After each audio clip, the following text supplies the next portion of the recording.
Trump was in Arizona Thursday visiting the U.S. southern border, focusing his campaign on one of the top issues for many voters in this election, immigration, and what he characterizes as the failures of the Biden administration's open border policies. He specifically called out Harris.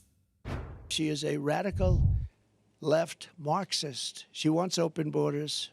She wants our country. I don't understand why anybody would want it, but she wants our country to be open to the world's criminals, so they can come in and rape and pillage and do whatever they have to do. CBS News immigration and politics reporter Camilo Montoya-Galvez joins me now. Camilo, can you clarify for us what Harris's role on immigration actually is and whether Trump is accurately describing her policies in the clip we just heard?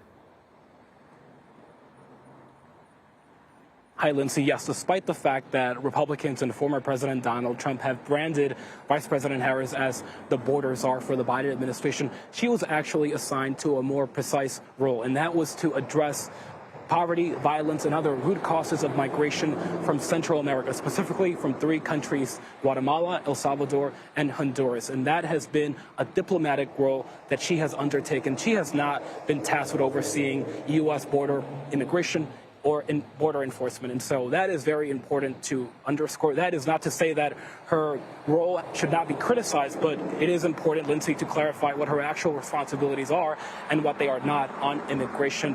And in terms of how former President Donald Trump is characterizing her positions on immigration, yes, they have starkly different agendas on border security and immigration, and you can certainly have policy disagreements with how the Biden administration, Lindsay, has handled the humanitarian crisis here at the border, but the Biden-Harris administration has never implemented an open borders policy.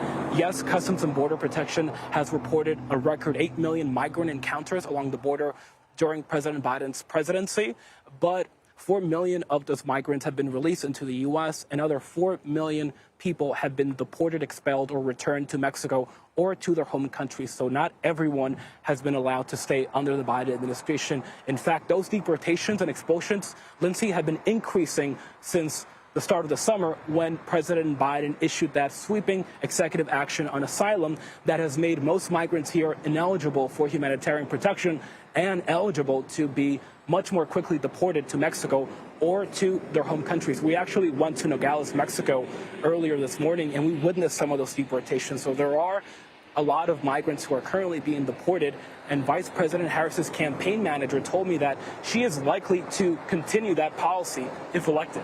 What specifics did Trump put forth today regarding his border agenda?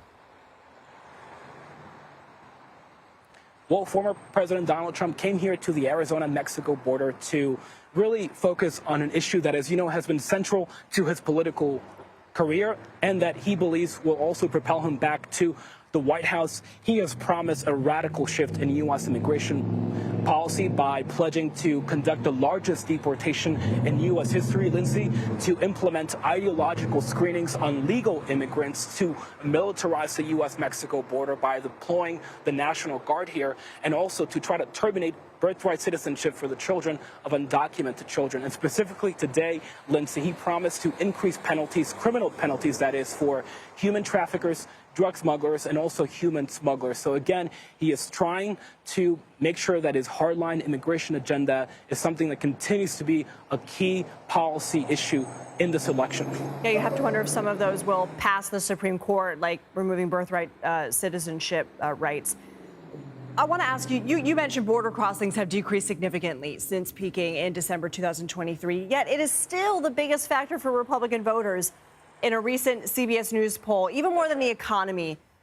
When it comes to Trump's messaging on the border, does that appeal only to his base, or do they also speak to the larger electorate?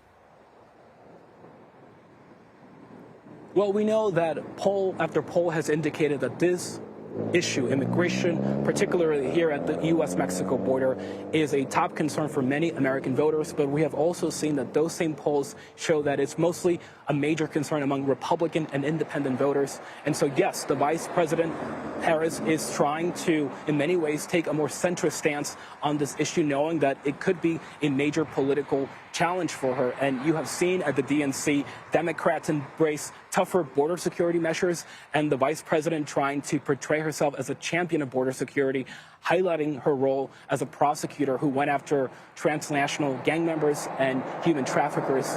But again, for former President Donald Trump, this is something that he believes will again catapult him to the White House, because the polls do indicate, Lindsay, that voters are more likely to trust Trump and Republicans as it relates to border security than they are to trust Democrats and Harris on this issue.